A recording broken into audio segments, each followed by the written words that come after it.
11월 4일 목요일 새벽 묵상입니다. 오늘 우리에게 주신 하나님의 말씀은 예레미야 44장 13절에서 23절 말씀입니다. 내가 예루살렘을 벌한 것 같이 애굽 땅에 사는 자들을 칼과 기근과 전염병으로 벌하리니 애굽 땅에 들어가서 거기서 머물러 살려는 유다의 남은 자 중에 피하거나 살아남아 소원대로 돌아와서 살고자 하여 유다 땅에 돌아올 자가 없을 것이라. 도망치는 자들 외에는 돌아올 자가 없으리라 하셨느니라.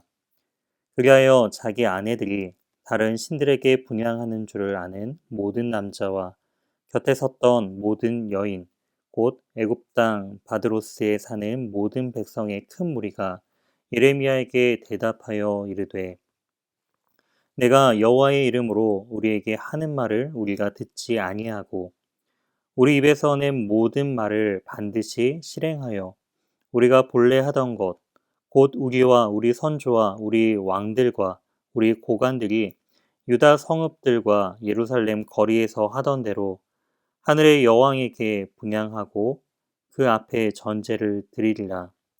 그때에는 우리가 먹을 것이 풍부하며 복을 받고 재난을 당하지 아니하였더니 우리가 하늘의 여왕에게 분향하고 그 앞에 전제 드리는 것을 패한 후부터는 모든 것이 궁핍하고 칼과 기근의 멸망을 당하였느니라 하며, 여인들은 이르되 우리가 하늘의 여왕에게 분향하고 그 앞에 전제를 드릴 때에 어찌 우리 남편의 허락이 없이 그의 형상과 같은 과자를 만들어 놓고 전제를 드렸느냐 하는지라. 예레미야가 남녀 모든 무리 곧 이 말을 대답하는 모든 백성에게 일러 이르되, 너희가 너희 선조와 너희 왕들과 고관들과 유다 땅 백성이 유다 성읍들과 예루살렘 거리에서 분향한 일을 여호와께서 기억하셨고 그의 마음에 떠오른 것이 아닌가. 여호와께서 너희 악행과 가증한 행위를 더 참을 수 없으셨으므로 너희 땅이 오늘과 같이 황폐하며 놀램과 저주거리가 되어 주민이 없게 되었나니, 너희가 분향하여 여호와께 범죄하였으며 여호와의 목소리를 순종하지 아니하고 여호와의 율법과 법규와 여러 증거대로 행하지 아니하였으므로 이 재난이 오늘과 같이 너희에게 일어났느니라. 아멘.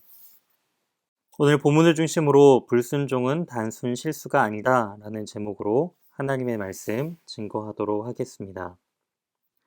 하나님은 예레미야 선지자를 통해서 이스라엘 백성들이 애굽으로 가는 것을 원치 않으심을 거듭 밝히셨지만, 이스라엘 백성들은 그 애굽이 자신들을 보호해 줄 것이라 굳게 믿으며 애굽으로 망명을 왔습니다. 그리고 애굽에 있는 동안에도 그 바벨론과 더욱더 멀어지기 위해서 그들은 점차 남쪽으로 이동을 하면서 오늘 본문 15절에 나와 있는 대로 애굽 땅 바드로스라는 그 남쪽 지역에서 또한 살고 있음을 또한 볼 수가 있습니다. 이처럼 애굽에 머물며 또한 애굽을 의지했던 그들은 다시금 우상을 섬기는 죄를 범하게 됩니다. 하나님을 예배하고 섬겼던 그 예배의 모습은 이제 우상을 섬기고 우상에게 전제와 또한 자신들의 그런 제사를 드리는 그런 모습들로 변화되는 것을 볼 수가 있습니다. 그들은 왜 이렇게 하나님의 심판이 임했음에도 불구하고 우상을 섬기게 된 것일까요? 17절에 바로 그들의 마음의 중심이 이곳에 담겨져 있습니다.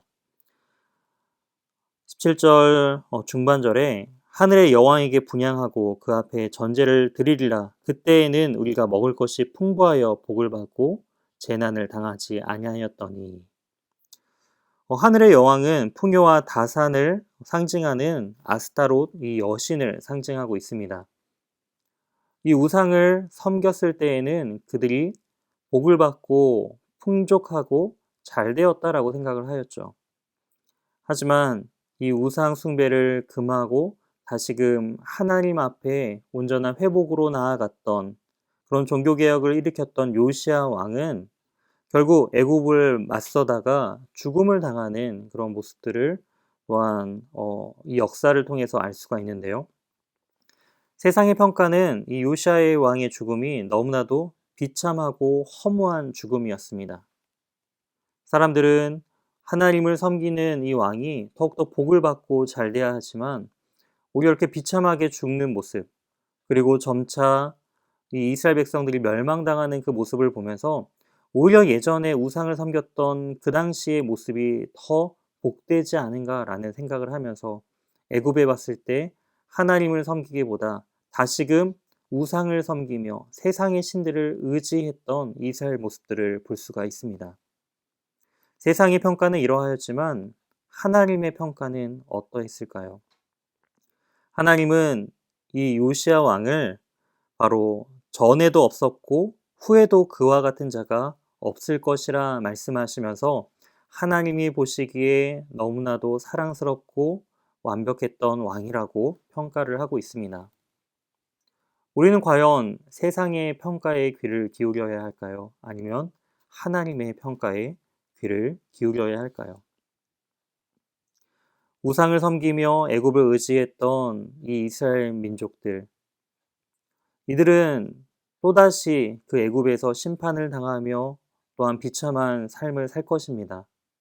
하지만 주님께서는 이 예레미야 선지자를 통해서 그렇게 자신을 떠나 애굽을 의지하고 우상을 섬기고 있는 그러한 이스라엘 백성들로 하여금 다시금 이러한 권면의 말씀을 통하여서 또한 심판을 예고하시면서 다시금 돌이킬 것을 말씀하고 계십니다.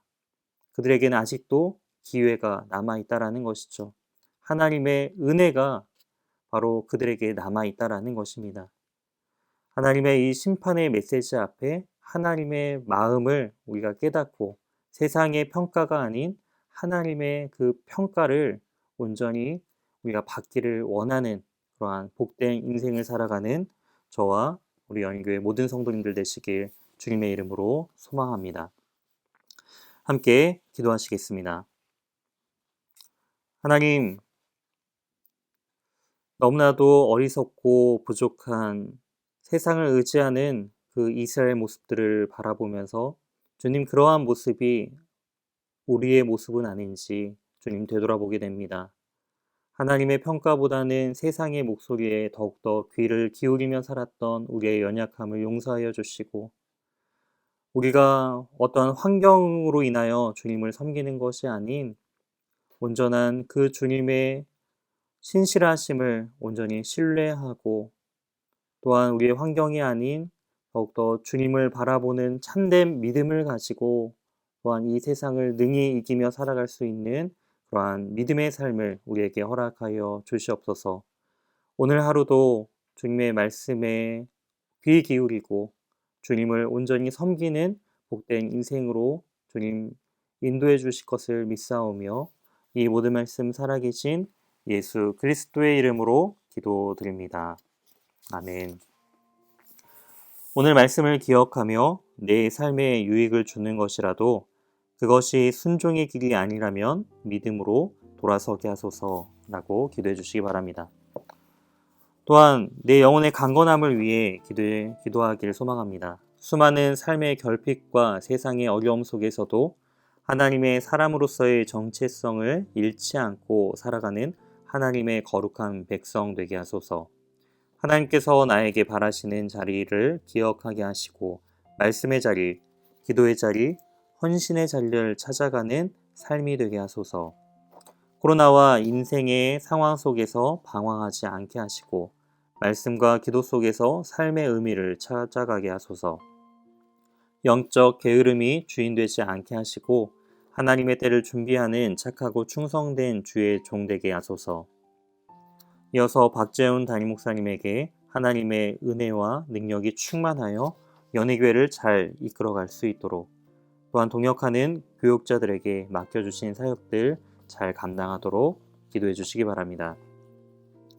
이어서 최종상 윤명희 선교사님의 가정과 사역을 위해 기도해 주시기 바랍니다. 11월 둘째, 셋째 주에 CGN TV에서 전도와 교회 개척에 대한 강의 녹화를 하는데 잘 진행되게 하소서. 이 강의를 잘 준비할 수 있게 하소서. 귀국 중에 주일 설교 기회마다 성령 충만하여 하나님의 말씀과 마음을 전달을 할 수 있게 하소서. 귀국 중에 건강을 주셔서 맡은 사역들을 잘 감당할 수 있게 해달라고 기도해 주시기 바랍니다. 이어서 이미재 권사님, 어깨와 무릎 뒤 통증으로 건강상의 어려움을 겪고 계십니다. 건강이 하루속히 회복될 수 있도록 기도해 주시기 바랍니다. 마지막으로 수험생을 위해 기도해 주시기 바랍니다. 코로나라는 어려운 상황 가운데 대학 입시를 준비하는 모든 학생들에게 하나님의 지혜와 영육간의 강건함을 달라고 기도해 주시기 바랍니다. 다 같이 기도하시겠습니다.